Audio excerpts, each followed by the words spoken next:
about that. Let's see. You got the calls on the D.C. National Guard.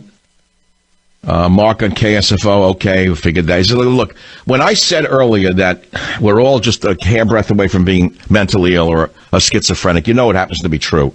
Just look at who's running the country.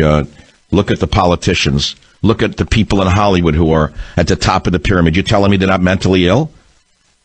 They can be creative geniuses, but they're a hairbreadth in and out of being crazy. The minute I talked about that, I knew I was going to turn this into Crazy Friday.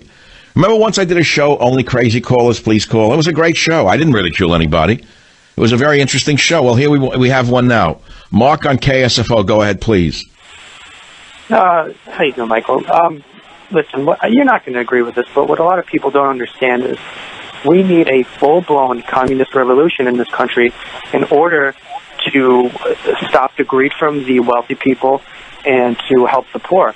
Look, you have the poorest people in this. All right, well, hold on. Let's take one statement at a time.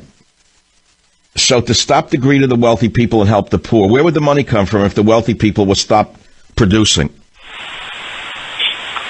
Again, with a communist country, everybody would work together. And where has that worked like that? Tell me which country it's worked out like that. Has it worked in Venezuela? I understand that there needs to be changes. No, well, let's take reality. You're reading a textbook story about communism. So let's look at the reality of today. We had a wonderful country in South America called Argentina. And then the communists took it over under Chavez, the criminal dictator, remember? Where is it today? The people are starving to death. Do you understand what happened? Right, because you have these crazy, dictators in there. Look, No, you keep going back to changing the subject. That's a communist nation.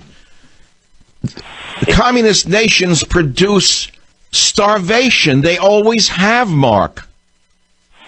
Look, what I'll say is it's a shame that Sanders didn't get in because that would have been a start. Communism starts with socialism. No, of course. Sanders is a phony. You actually believe that crooked, crazy seltzer man believes a word he says? I mean, compared to Trump, yeah. I mean, are you joking? See, again, you just want to pull my chain, and I'm not going to get angry today. It's Friday. I'm glad that I have an actual communist listening to the show. It's a pleasure for me. Okay, so let's take another step. Has communism worked, let's say, in North Korea? That's pure communism, isn't it? Again, you have a dictator in North Korea. So show me where, when you elect when you put communism in, that dictatorships don't arise. Give me an example.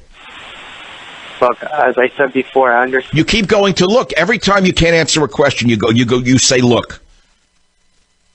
I think if you took your academic view of communism and put it aside and looked at the practical realities of communism, you'd have to agree with me that in every case where the people lose the power over the government, dictatorships arise.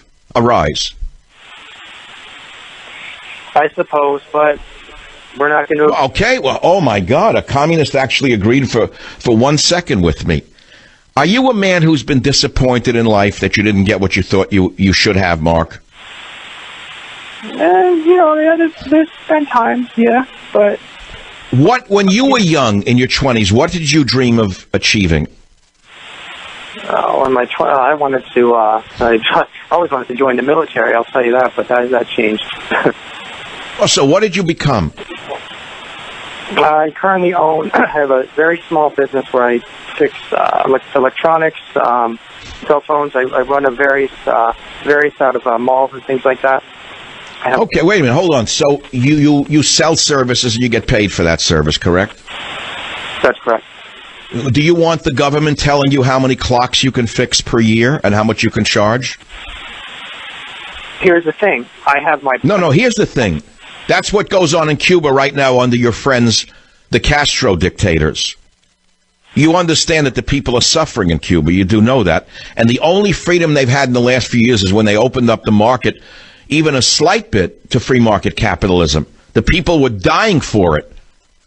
So you have to understand, Mark, that your freedom to fix as many clocks or computers or iPhones as you want would be controlled by a government bureaucrat. You probably would balk at that, wouldn't you? All right, think about it and get back to me. Okay, now you understand why I played the Beatles song. I knew it would lead to something. I'm fixing the roof because the rain comes in. And many of us have holes in our mind, and the rain comes in. And I'm trying to patch your mind right here on the Savage Nation. Join the Savage Nation. Call now, 855-400-SAVAGE, 855-400-7282. Savage. The Savage Nation is sponsored by Swiss America, the only company I trust with my financial future. Call 800-289-2646 or SwissAmerica.com.